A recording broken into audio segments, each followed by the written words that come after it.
During World War I, American farmers and manufacturers experienced a boom because they were selling their products to Europe, while European farms and factories were devastated by the war. By the end of 1920, European farmers and manufacturers had recovered from the war, and there was less demand for American products.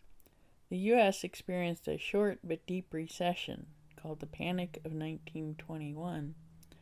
Wheat and other commodity prices fell. Corn, alfalfa, hay, beets, and wheat were considerably affected. Such crops were the primary income for both dryland farmers and those who used irrigation in Colorado. Some dryland farmers increased production by purchasing more land and plowing marginal areas that seemed less suitable for farming and areas where trees and brush had been. Farmers drilled deep wells to irrigate fields. Those who did not have the capital or the credit stopped farming, sold their land, or took up sheep raising. Other industries such as mining and manufacturing were also hit, but recovered somewhat by the late 1920s. There were a number of causes of the Great Depression. Many people associate it with the stock market crash of October 1929. 2 months after the original crash in October, stockholders had lost more than $40 billion. Even though the stock market began to regain some of its losses, by the end of 1930, it was just not enough, and America truly entered what is called the Great Depression. The value of stock depends on what someone is willing to pay for it. Its value fluctuates over time. However, people who own stocks often borrow money against those stocks. If the stock drops too much, then the banks that give them loans want some or all of that money back. But the borrowers thought they could repay the loan from future earnings or by selling the stock. They did not have the money to repay the loans. When people get nervous about banks, they pull out their money. However, banks do not hold all of that money. They loan it out to people. When people cannot pay back their loans and the people want to withdraw their deposits, the result can be a run on the bank, and the bank may run out of money. This is called a bank failure. In the Great Depression, over 9,000 banks failed. Nearly half of the banks in the U.S. failed. Bank deposits were not insured at that time. People simply lost their savings. The money was just gone. Surviving banks, unsure of the economic situation and concerned for their own survival, stopped giving out loans. There were runs on banks in the recession of 2008. Dozens of banks failed in 2008, but people did not lose their money because the deposits were insured by the FDIC, which was created after the Great Depression. Another cause of the Great Depression was the reduction in purchases. Individuals from all classes stopped buying things. They stopped either because they did not have the money to make purchases, or they wanted to save because they were uncertain about the economy. When people do not buy things, stores cannot pay farmers and manufacturers, so they order less. Factories and farms lay off people. Stores lay off people. As people lost their jobs, they were unable to keep up with paying for items they had bought through installment plans and other forms of credit, and their items were repossessed. Inventory began to accumulate in factories and stores. Tariffs were also another cause of the Great Depression. As businesses began failing in 1930, the Smoot-Hawley tariff was enacted. This is a high tariff on imports. A tariff is a tax that an American buyer pays when they buy imported goods. The idea is that if they have to pay more for imported goods, they will buy American goods instead.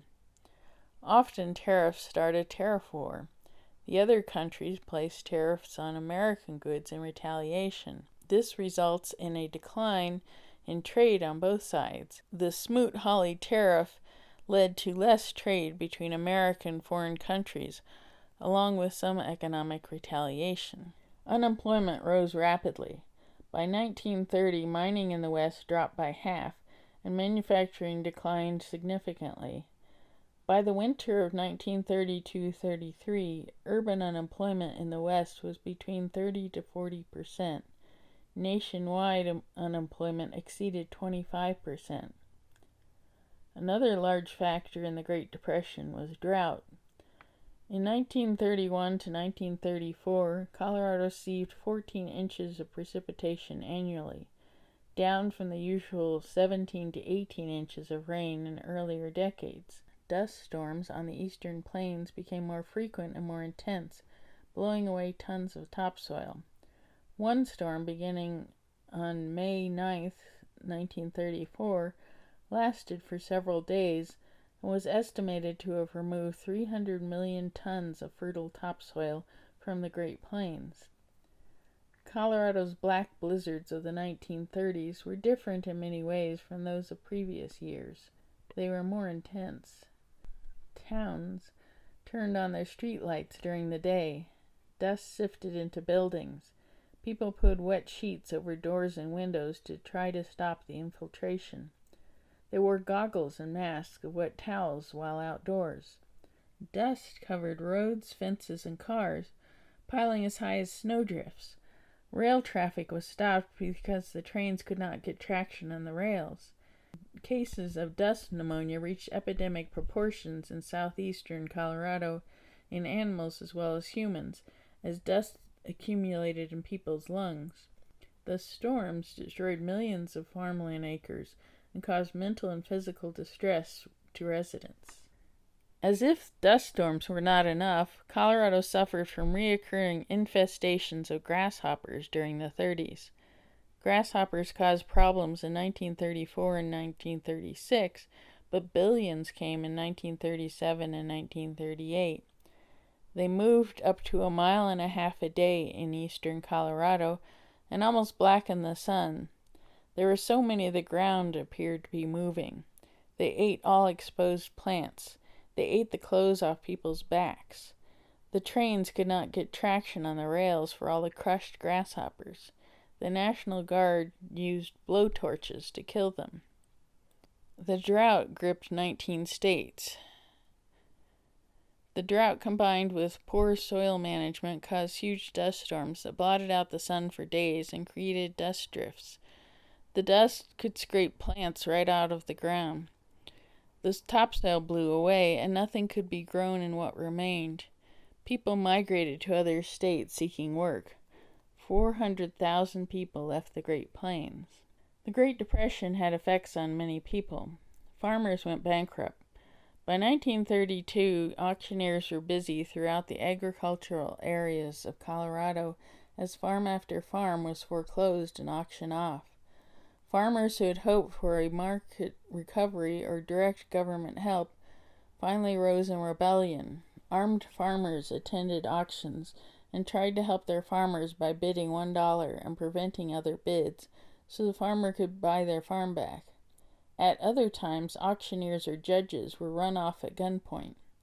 During 1932, Sedgwick and Larimer counties became centers of hostility, and local farmers became threatening. Mobs stormed county courthouses and destroyed land records. The farm holiday movement spread in Colorado. This movement supported the idea that the only way to drive up prices was to refuse to sell at the low prices.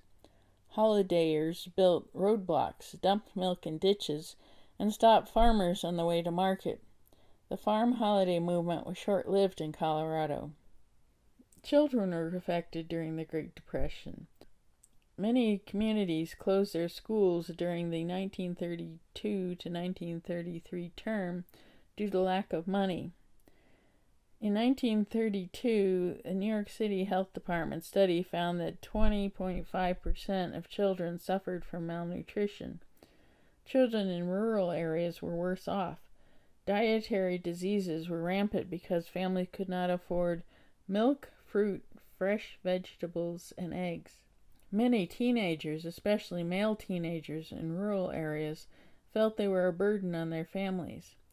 They left home to find jobs and to allow food at home to go further. During the worst of the Depression, more than 250,000 teenagers were roaming around America, hopping on freight trains. The homeless slept in abandoned cars, in shacks along the South Platte River, and in the elephant barns, zebra stalls, and lion cages of a defunct circus in West Denver. Teenagers, evicted farmers, and unemployed people migrated across the country. In 1932, the U.S. Children's Bureau and the National Association of Travelers' Aid Societies reported that there were at least 25,000 families wandering around the U.S. This was probably only part of the actual number. Families would stop at campsites set up by other vagrants and search for jobs in the area. If they were able to find a job, they would rarely earn enough to support their families. The net earnings for an agricultural migratory worker averaged $110 in 1933 and $124 in 1934. The middle classes were affected too. Among the professions that had few job openings were bankers, architects, agriculturalists, educators, and salesmen. A study of 54 colleges conducted by the American College Personnel Association showed that 21,974 men and women holding degrees from those colleges were without jobs. People complained that Mexican immigrants were taking jobs away from Americans. The federal government responded with a program of mass repatriation. Authorities encouraged voluntary exodus from the U.S. to Mexico, but large forced deportations also occurred. President Herbert Hoover did not believe in directly providing relief to the unemployed, and some of his policies, such as tariffs, made the Depression worse. By 1932, many people blamed him for the continuing depression. Homeless people built shacks and tent cities on the outskirts of cities and called them Hoovervilles. Franklin D. Roosevelt campaigned for president, promising relief. Roosevelt declared, I pledge myself to a new deal for the American people. This is more than a political campaign, it is a call to arms. Roosevelt promised securities regulation, tariff reduction, farm relief, government-funded public works, and other government actions to address the Great Depression. After he was elected, Roosevelt moved fast to create new assistance programs under his New Deal. The Federal Emergency Administration, also called FERA, gave food to the hungry, aid to transients passing through the state, and support to self-help programs. The Civilian Works Administration, CWA, made jobs by financing small public projects such as renovating Loveland's Library, improving the airport in Grand Junction, and creating a scale model diorama of Gold Rush Denver for the Colorado Historical Society, also known now as Colorado History, which can be seen in Colorado History's museum. The Civilian Conservation Corps, or CCC, which employed men between 18 and 25, also got to work quickly. From camps across the state, CCC recruits went forth to plant trees, kill bugs, stock fish, pull weeds, fight fires, dig wells, line irrigation ditches, build trails, dams, reservoirs, and roads. To make the splendors of Colorado National Monument accessible to auto tourists, the CCC and the CWA constructed the 25-mile Rimrock Drive. In 1935, the Works Progress Administration, later renamed the Works Project Administration, WPA in both cases, employed tens of thousands to make civil improvements and build or expand defense facilities such as Lowry Field and Fitzsimmons Hospital. Together, the CCC and the WPA built the 10,000-seat Red Rocks Amphitheater, and the WPA constructed Alameda Parkway to link the theater to Denver. Cities and towns lapped up WPA funds. Monte Vista got a hospital, Del Norte a courthouse, Alamosa a school. In Colorado Springs, WPA workers served as lifeguards at the Broadmoor Hotel pool. Near Brighton, WPA workers built outhouses for farm workers. A 1941 report tallied more than 5,000 WPA projects in Colorado, including 63 schools, 28 dams, 26 sewage disposal plants, and 21 airports. The Federal Theater Project ran a theater in Denver. The Federal Music Project sponsored an orchestra in Pueblo. The Federal Writers Project produced a guidebook to the state and hired actors, writers, musicians, and artists. Artists were hired to spruce up public buildings with murals, many of which still exist. The National Youth Administration provided jobs for thousands of Colorado high school and college students so they could continue their education. By the time the WPA ceased operations in early 1943, some 150,000 Coloradans had at least briefly worked for the agency. Unlike the WPA, which usually concentrated on small and medium-sized tasks, and which generally required 10 to 15% in local matching money, the Public Works Administration, PWA, required more matching funds and undertook some large projects built by private contractors using skilled labor. PWA grants helped Western State College, Adams State College, CU Boulder, and other colleges construct buildings. Pueblo, Colorado Springs, and Denver reaped millions of PWA dollars for water and sewage treatment plants, including the Moffett Tunnel Water Diversion Project, which brought Western Slope water under the Continental Divide to Denver. Through the Land Utilization Program, the government purchased marginal and eroded lands, restored them, and converted them to grazing, forestry, wildlife, and recreation areas, including land in northeastern and southeastern Colorado, creating the Pawnee and Comanche National Grasslands. By removing tens of thousands of acres from production, the government reduced the likelihood of another Dust Bowl. With the Taylor Grazing Act of 1934, the government closed the remaining public lands to homesteaders. The act also authorized the Interior Department to establish grazing districts and manage a grazing permit system. The Resettlement Administration helped some displaced families secure better land. The Securities and Exchange Commission was created to enforce new securities laws.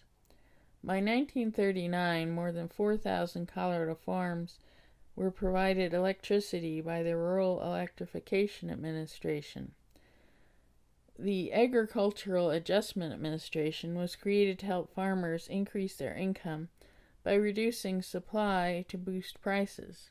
Colorado-born Roy Stryker directed the historical section of the Farm Security Administration that sent photographers to Colorado and other states to document life on farms and in small towns.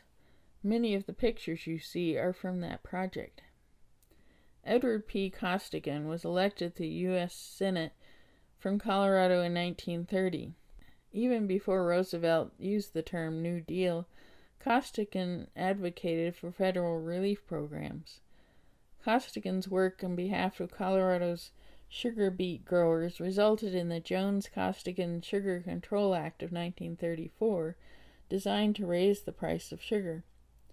Josephine Roach controlled one of the state's largest coal mining companies and also backed the New Deal. She ran for the Democratic nomination for governor in 1934, but was defeated in the primary election by Edwin C. Johnson, a far more conservative Democrat.